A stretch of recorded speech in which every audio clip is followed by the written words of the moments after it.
Good morning. இன்னைக்கு ஓமவல்லியை வச்சுட்டு தம்புளி எப்படி பண்ணுறதுன்னு காமிச்சு தரேன். இதுக்கு பச்சடின்னு சொல்லுவாள். ஓமவல்லியை நல்லா அலம்பி ஸ்ட்ரெயின் பண்ண வச்சுங்கோ. ஒரு கடாயில் நெய்யை ஊற்றி மிளகும் ஜீரகமும் வறுத்துங்கோ.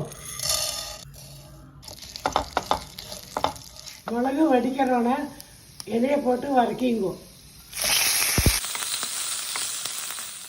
நல்லா வதக்கினோன்னே அடுப்பை அணைச்சி கூல் டவுன் பண்ண வைங்கோ. மிக்சியில் தேங்காய், வதக்கின ஓம இலை, உப்பு போட்டு ஃபைனாக அரைச்சுங்கோ. இந்த மாதிரி அரைச்சோன்னே தயிர் விட்டு ஃபைனாக அரைச்சுங்கோ. ஒரு பாத்திரத்தில் கொஞ்சம் தயிர் விட்டுங்கோ. அரைச்ச விழுதை அதில் விட்டுங்கோ. தேங்காய் எண்ணெயில் கடுகும் ஜீரகம் தாளித்து கொட்டிங்கோ. கடுகு வடித்த உடனே தம்புளியில் விட்டுங்கோ. ஓமவல்லி தம்புளி ரெடி. இது பித்தத்துக்கு, எருமலுக்கு, இச்சிங்க்கு, டைஜஷனுக்கு எல்லாம் நல்லது.